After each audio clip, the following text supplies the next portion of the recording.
몇 가지 그 접두사 또는 어에 대해서 얘기를 하고, 그 다음에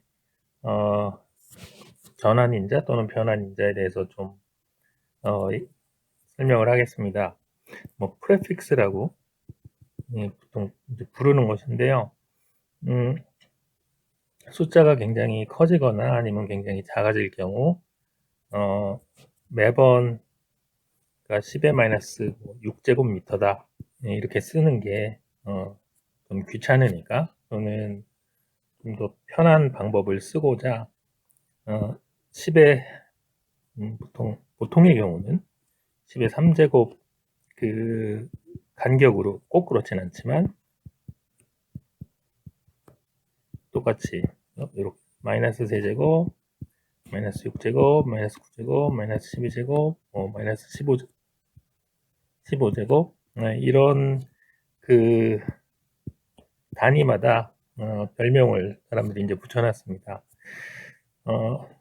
물론 이제 굉장히 우리한테 좀 익숙한 그냥 10, 100 이런 애들도 물론 있죠. 10, 마이너스 1, 10에 마이너스 2.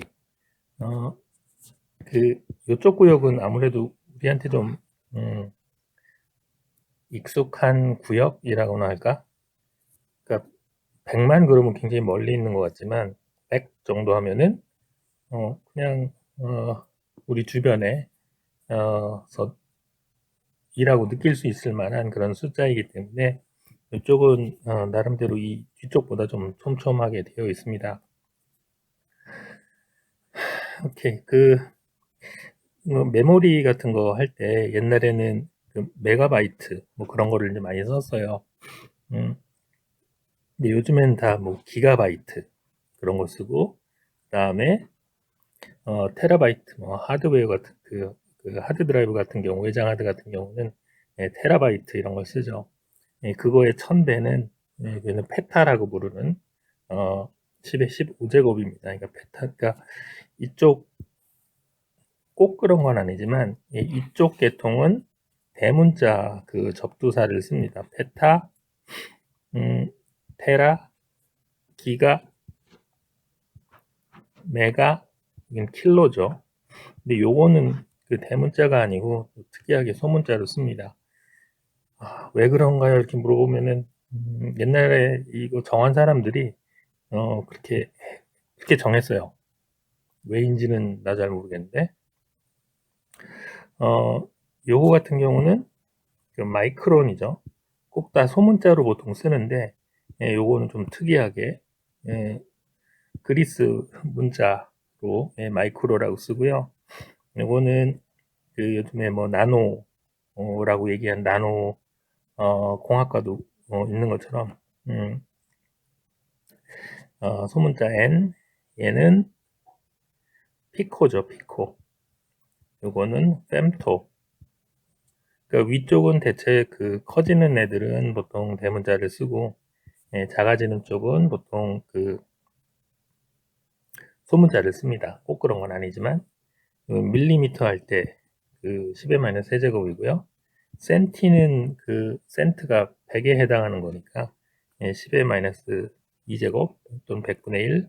이거는 데시리터 뭐 그런 거 할 때 10분의 1을 뜻합니다. 요거는 10은 이건 없네요. 얘는 헥토라고 그래서 이건 또 소문자네요. 헥토. H를 씁니다. 10의 제곱이라고 얘기를 하는 거는, 혹시 여러분들이 그 태풍 뭐 중심기압 그런 거 얘기할 때 헥토 파스칼 그런 얘기 쓰잖아요. 여기 있는 헥토가 100이란 뜻입니다.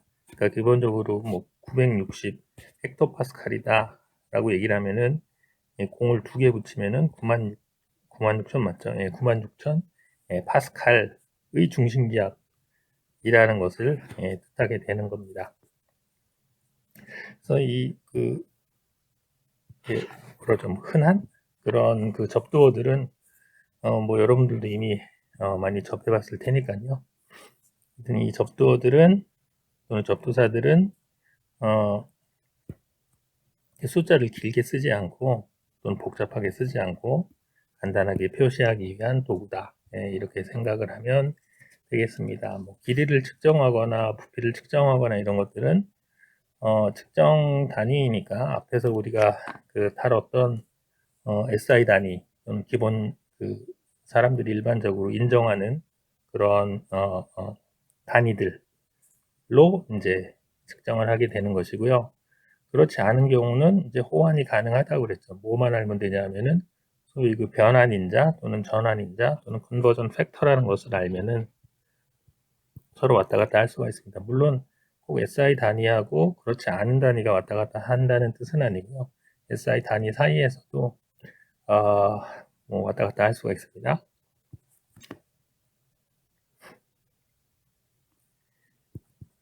벡터 이거를 책에 따라서 전환인자, 뭐 변환인자 뭐 이런 식으로 한다고 얘기를 했었죠.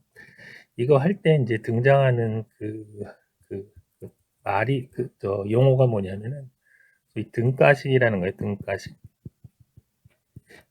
꼭 이런 게 필요한지는 모르겠지만 하여튼 이퀴벌런트하다는 뜻인데요.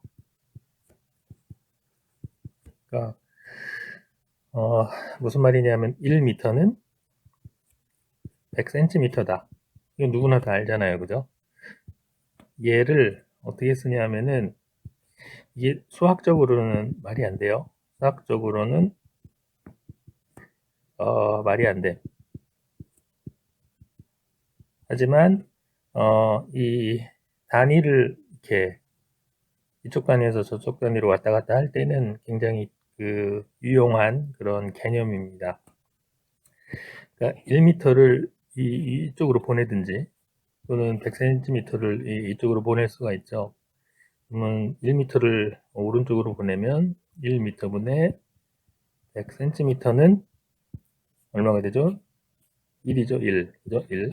또는 100cm를 왼쪽으로 보내면은 100cm분의 1m도 똑같이 1입니다. 이렇게 생각하면 말이 안 되죠. 그죠? 이렇게 1m분의 100cm는 100cm분의 1m다 그러면 뭔가 좀 이상한데, 예, 어쨌든 수학적으로는 좀 이상하지만, 어, 그러니까 화학적으로 또는 물리적으로, 이렇게 생각을 하면은, 틀리지는 않습니다.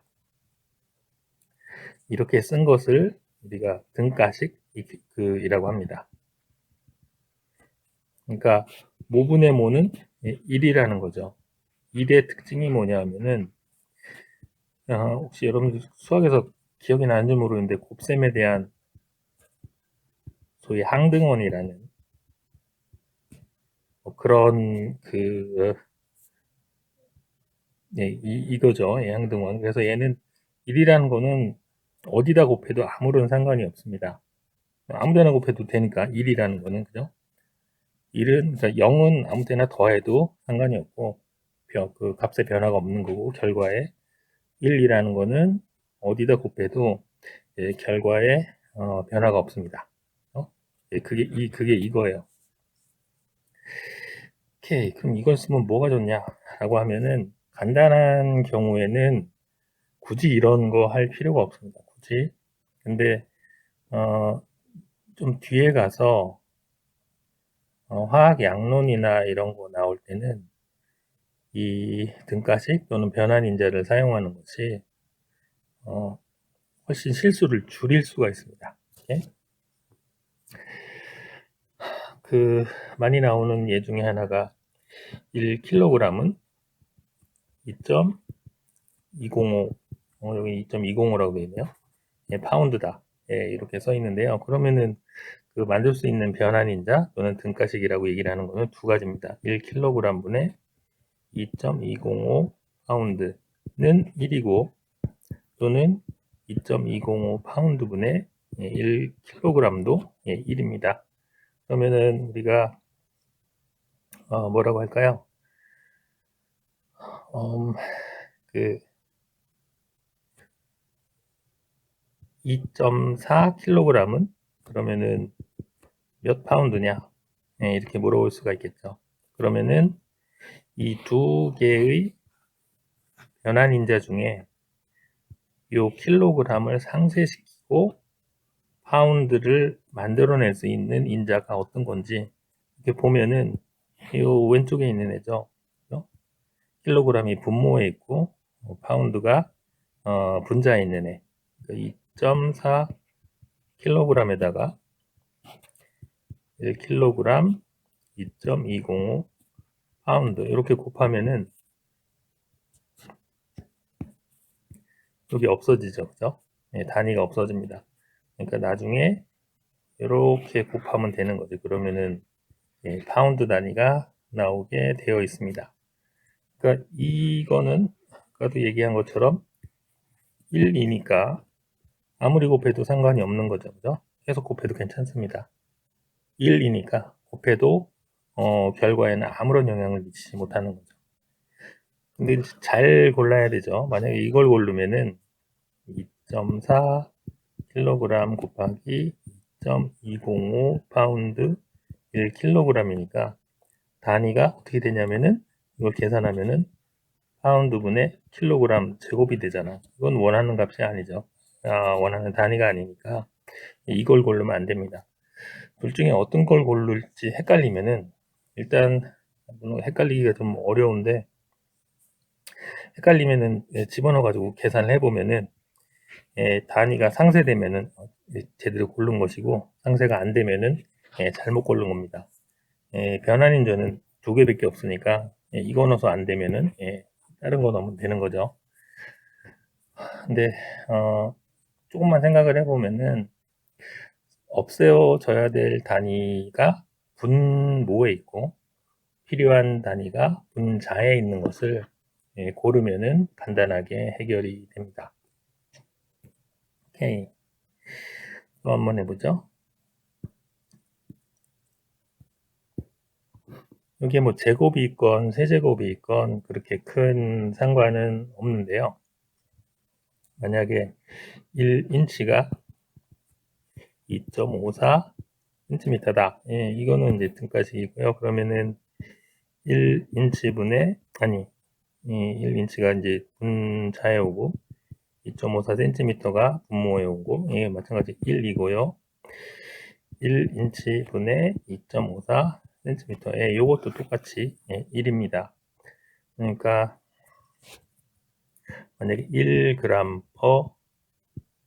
세제곱센티미터가, 그러면은, 뭐 파운드 퍼 인치 제곱으로 바꿔볼까요? 이렇게 이렇게 이건 굉장히 괜찮은 예입니다. 이걸로 어떻게 될 거냐? 1g per 세제곱센티미터를 단위를 이렇게 한번 바꿔봐라 라고 얘기를 하면은 이것도 간단합니다. 아까 앞에서 한 것처럼 1kg이 2.2까지만 할게요. 2.2 파운드다. 그 다음에 지금은 이유 숫자는 좀 생략하고 하겠습니다. 얘네들은 다 정의된 숫자이기 때문에 이렇게만 쓰고요. 그러면 얘는 1kg은 1000g이잖아요. 그죠? 그럼 변환 인자가 어떻게 됩니까? 1000g분의 2.2 파운드는 1이고 2.2 파운드분의 1000g도 1입니다. 맞죠? 그 다음에 1인치는 요 위에서 했으니까 그러면은 1g per 세제곱센티미터를 이 파운드 퍼 인치 세제곱으로 이제 바꿔주면 되는 거니까 한번 해봅시다.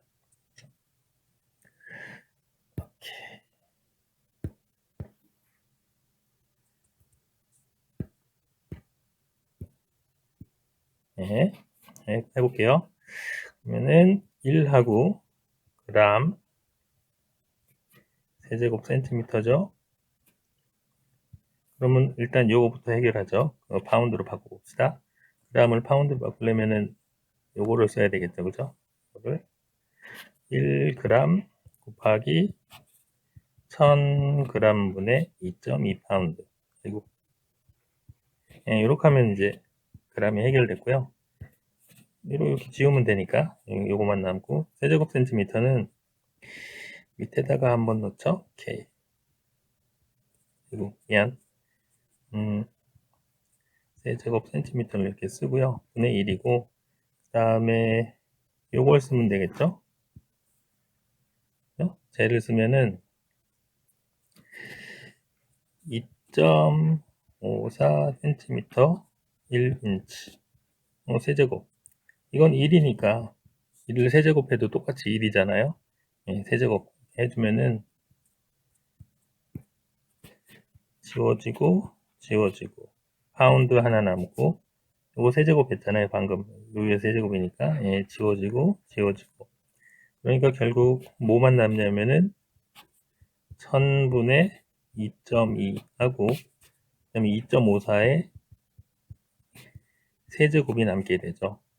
대신에 단위는 인치가 세제곱 됐고 파운드가 위에 남습니다. 그러니까 이걸 계산하면은 1g per 세제곱 센티미터가 몇 파운드 per 인치 세제곱인지 쉽게 바꿀 수가 있죠. 갑자기 너무 건너뛰었나요? 다른 걸 다시 한번 해봅시다. 오케이.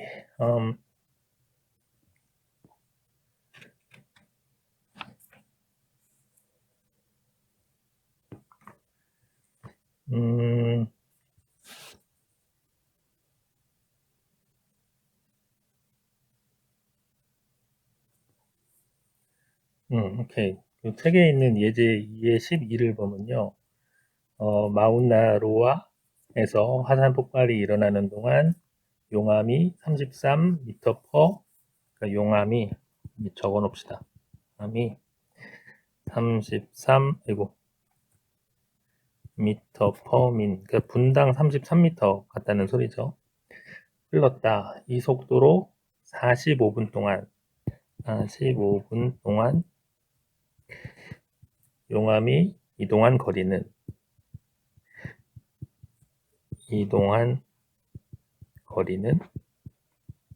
몇 킬로미터냐? 이걸 물어본 거예요.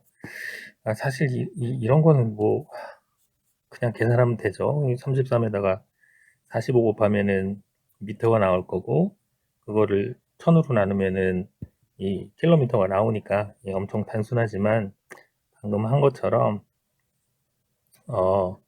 그 변환인자 요거를 써가지고 한번 해봅시다. 그럼 처음에 속도가 30, 그러니까 맞아, 이런 거를 보통 차원 해석, 디멘셔널 어널리시스라고 이제 부르는 건데요. 중간에 있는 그 계산 과정보다 맨 마지막에 단위만 맞추는 그런 개념이라고 생각을 하면은 됩니다. 그 단위만 맞추면 결국에는 답이 나온다. 라고 이제 좀 심하게 말하면은 그런 겁니다. 그래서 맨 마지막에 그 단위가 뭐냐면 킬로미터잖아요. 우리가 주어진 그 값을 사용해서 맨 마지막에 요 킬로미터로만 바꾸면 되는 거야. 무조건. 그러면은 그 단위를 킬로미터로 하면은 답이 나온다라는 거죠. 그럼 33m하고 분이죠. 그죠? 그러면은 여기다가 45분을 곱하고, 그 다음에 미터를 킬로미터로만 바꾸면 되는 거 아니에요. 그죠? 요게 등가식이고요.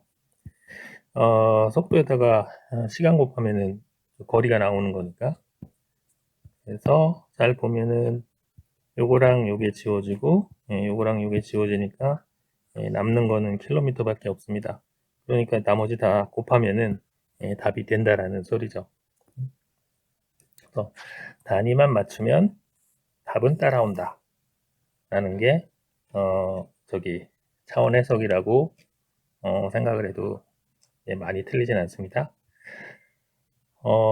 우리가 그 다루는 단위 중에 다루는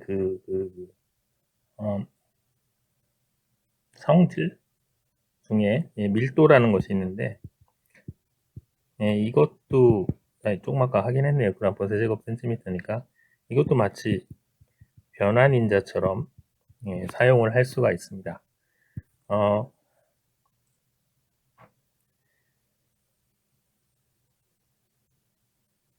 변환인자처럼 사용을 할 수가 있고요. 그래서 예를 들어서 뭐라고 할까요? 예제 2.15에 보면은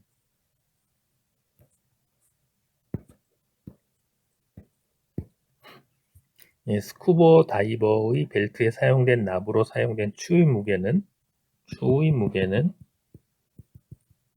무게라고 보면 질량이라고 하긴 한데 226g이다. 물 200.0 세제곱 센티미터가 들어있는 큰 눈금 실린더에 추를 조심스럽게 싹 넣었더니 이렇게 생긴 메스 실린더에 물을 200.0ml 또는 세제곱 센티미터 집어넣고 나서 추를 여기다가 퐁 담갔다라는 소리죠. 여기다 집어넣었어요. 그랬더니 부피가 당연히 증가했겠죠. 물의 수위가 220.0 세제곱 센티미터까지 올라갔다. 납의 이 추의 밀도가 얼마냐 이렇게 물어본 거죠. 그러면 밀도라는 거는 부피분의 질량이 맞죠? 부피분의 질량이니까 최소한 이런 정의는 알고 있어야 되니까 그거니까 부피는 20.0 증가했죠. 질량은 아까 얘기한 대로 226g이니까 226g이니까 이걸 계산하면 간단히 밀도가 나옵니다. 이거는 그냥 밀도를 구하는 것이었고, 얘를 마치 변환인자처럼 사용하는 거는요.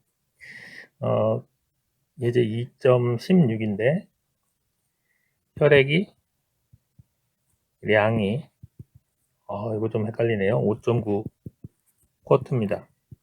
이거 우리가 쓰는 단위가 아니고 영미법 또는 이제 미국에서 쓰는 단위인데요. 혈액의 밀도가 당연히 이걸 하려면은 전환인자를 알아야 되니까 일단 문제만 쓰고요. 혈액의 밀도가 1.06g per ml.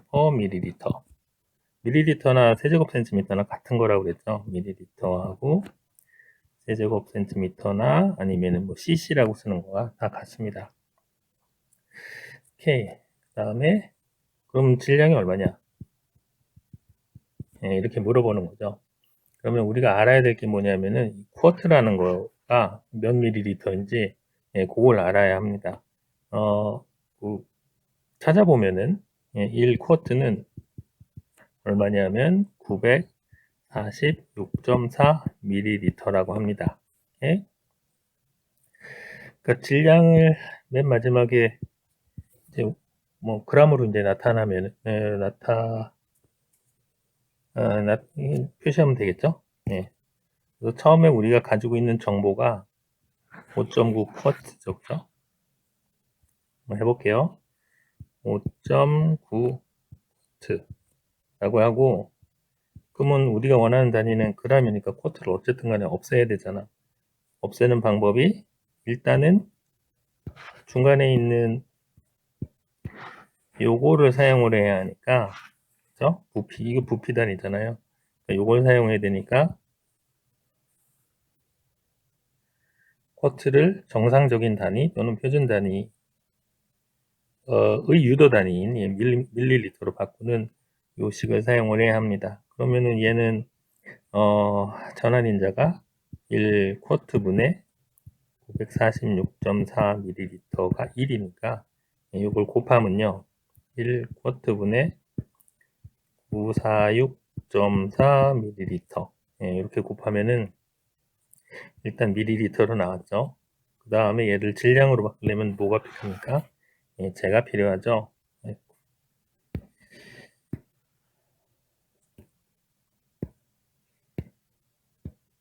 오케이. 곱하기 밀도가 주어졌으니까 밀리리터 분의 1.06g. 그죠? 그럼 끝났네요. 그러면 쿼트, 밀리리터, 남는 단위가 최종적으로 J만 있는 거죠. 그람.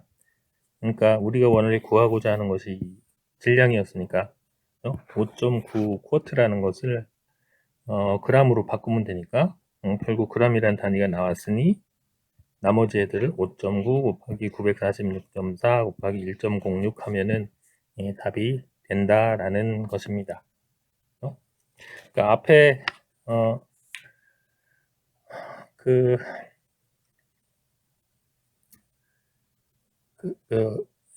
나왔던 그 등가식이나 그 변환인자를 적당히 곱해서 원래 그 단위를 다 상쇄시키고 우리가 원하는 단위로만 딱 나오게 만들면은 그게 바로 답이 된다라는 얘기입니다. 그게 바로 답이다라는 거. 예. 그래서 그 다음에 참 그 전환인자든지 변환인자든지 등가식이라든지 이런 애들은 숫자 1이라는 거, 1이라는 애는 뭐 어디다 곱해도 결과를 변화시키지 못하니까 그냥 곱해도 된다. 얘네들이 하는 거는 단위를 바꾼다. 그죠? 1은 곱해도 된다. 근데 그 네트 그 순 결과가 뭐냐면은 단위가 바뀌었다 라는 것입니다. 요거를 잘 이해를 하면 1은 아무데나 곱해도 된다. 근데 단위가 바뀐다라는 거 그거를 좀 곰곰이 생각해 보면은 도움이 어렵지 않으니까 도움이 되리라 생각을 합니다.